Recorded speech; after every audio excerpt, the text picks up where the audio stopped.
El caso de la educación quizás sea el más claro. Es decir, un colegio privado, ¿en qué se diferencia de un colegio público? Pues se diferencia el tipo de alumnos que acuden, quizá el nivel del profesorado, si tiene alguna autonomía organizativa interna, si se organizan más actividades de ese tipo o de otro, pero al final los horarios, el tipo de asignaturas, el horario de cada asignatura, el calendario escolar, todo eso es calcado.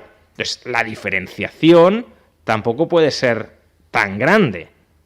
Compiten, si lo queréis, por gama de calidad dentro del mercado, pero dentro de un mismo producto. No son productos distintos ni sustancialmente diferenciados.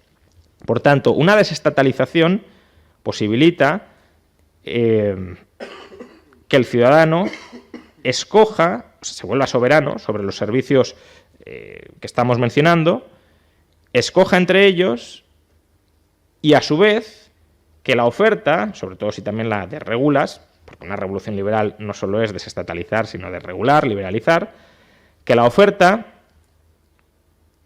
se adapte a las necesidades concretas que tiene cada uno de los consumidores, que no tienen por qué ser las mismas entre todos ellos. Hay una anécdota apócrifa de un ministro de Educación francés en el siglo XIX que le estaban entrevistando y miró el reloj y dijo: son las 11 de la mañana. En este momento todos los niños de Francia están redactando una redacción sobre el otoño, la estación de otoño.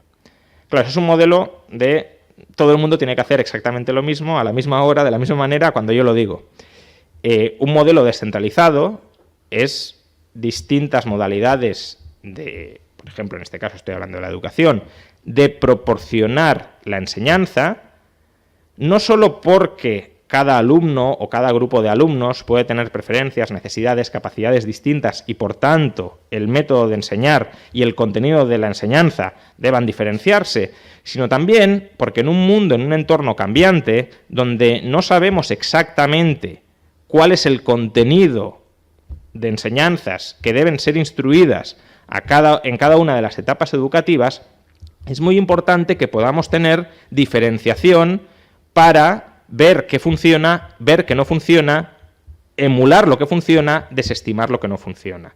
Cuando todo el mundo hace exactamente lo mismo, además sin una base de origen donde estemos plenamente seguros de que ese es el camino correcto, pues podemos estar perfectamente equivocándonos todos o acertando, pero estancándonos en un nivel de mediocridad de, hombre, no es un fallo muy garrafal, pero tampoco es un acierto espectacular y nos quedamos aquí atrapados porque nadie va a hacer algo distinto, porque nadie puede hacer nada distinto, porque todo el mundo sigue la misma directriz desde arriba y no hay posibilidad de escaparse, de desprenderse, de diferenciarse.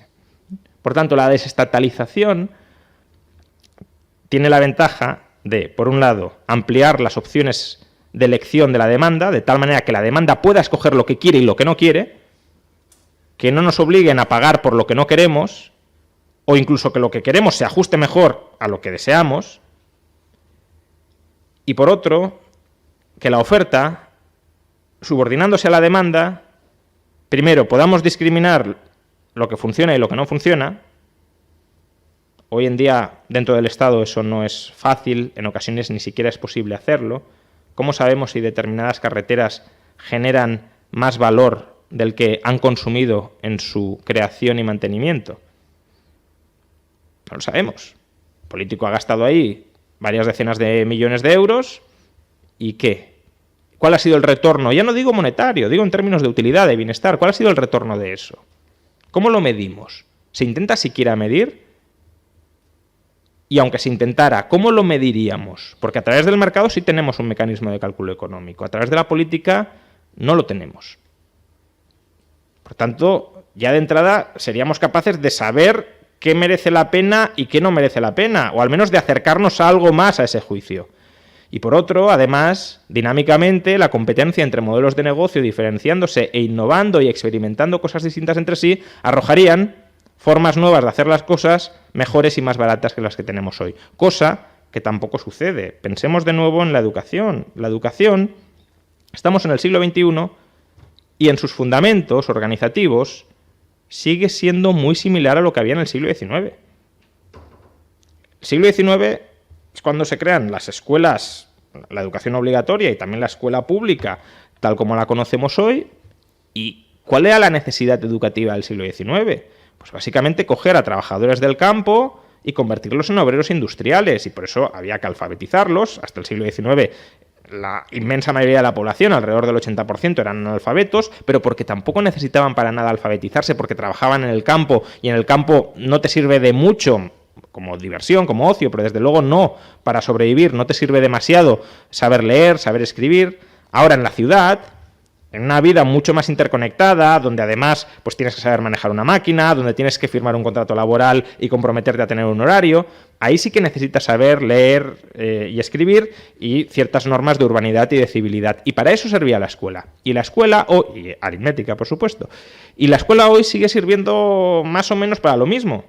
¿Pero las necesidades que tenemos hoy son las mismas del siglo XIX? No. Entonces, ¿cómo es posible que la sociedad haya cambiado tanto, que las necesidades de formación del capital humano, por utilizar un término económico, a veces economicista incluso, hayan cambiado tanto y, sin embargo, esa institución social, que es el sistema de enseñanza de formación del capital humano, sigue anclado en el siglo XIX? Pues porque, como el Estado lo controla, o directamente a través de la provisión, o indirectamente a través de la regulación, lo fosiliza.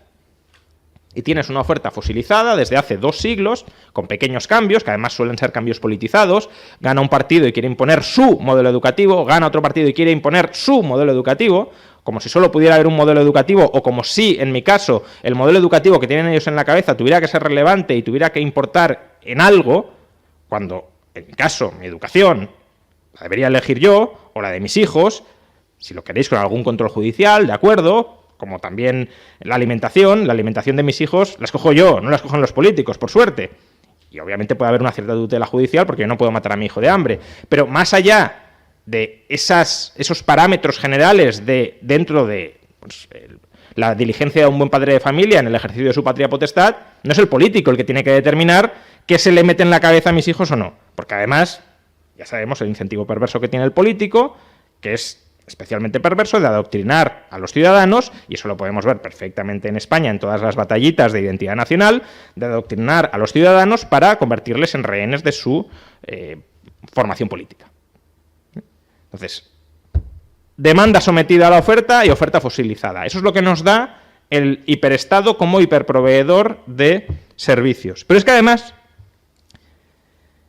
incluso aquellos que sienten, no es mi caso, pero aquellos que sienten una cierta devoción o admiración por el Estado, una cierta simpatía, que creen que el Estado ha de jugar un papel relevante en sociedad, démonos cuenta de que el hecho de que el Estado se dedique a hacer tantísimas cosas como está haciendo, eso impide que haga algo bien.